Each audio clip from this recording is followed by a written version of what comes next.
সাপের খেলা দেখায়, দাঁতের পোকা ফেলায়, ছেলে না হলে ওষুধ দিয়ে থাকি।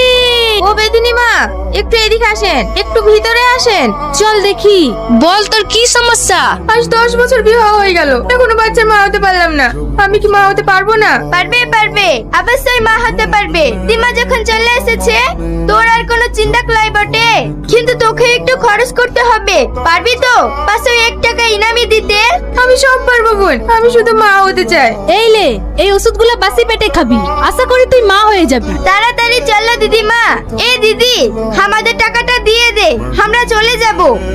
আজ তো লেট কেনে, তাড়াতাড়ি ওঠো। আস্তে উঠিস, পড়ে যাস না জানো। ও দাদিমা, দেখতে পাচ্ছো? ও দেখো, একটা কলার ভেলা ভেসে আসছে। আমার মনে হচ্ছে ওতে কেউ আছে। ওতে যা থাকে থাক, তোকেও তো দেখতে হবে ক্লাই। না দিদিমা, দেখো না ওতে কে আছে। এ মাঝি, ভেলাটার কাছে লোকা লিয়েছে তো। এ তো সাপে কাটার রোগী, এখনো বেঁচে আছে। চলো ডাঙ্গায় নিয়ে যাই, একটা চিঠি লেখা আছে। কি লেখা আছে দেখতো। আমার ছেলেকে সাপে কেটেছে, কেউ যদি আমার ছেলেকে ভালো করতে পারে আমি তাকে নগদ 10 লক্ষ টাকা ও কিছু সোনা দানা পুরস্কার দেব। তোরা সবাই সরে দাঁড়া, আমি তোকে বেশ তুলতে দেবো ক্লাই। সাপের বিষ তোলাই আমার কাম। দিদিমা, তুই আমাকে বাধা দিবি ক্লাই। হে রোগীর বিষ তুলে আমি যদি মরেও যাই, তাহলে নিজেকে সার্থকতা মনে করব। এই বেদের ঘরে জন্ম নিয়ে। এই মেয়েরা, চুলের বাঁধন খুলে দে, আর হাতে মুঠ থাকলে ছেড়ে দে। তুই এ কাজ কেন করলি? হেলে, এই গাছটা তোরা দুজনে চাবায়ে চাবায়ে খায়ালে। আমি এখানে কেন?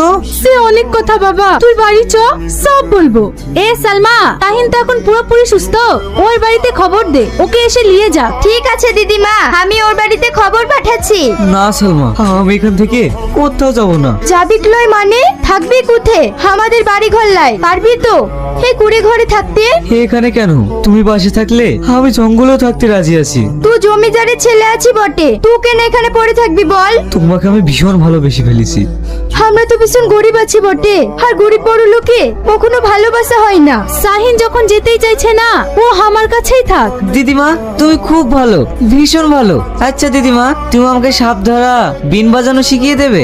তা দেবে। এসব শিখে তুই কি করবি পাগলা ছেলে?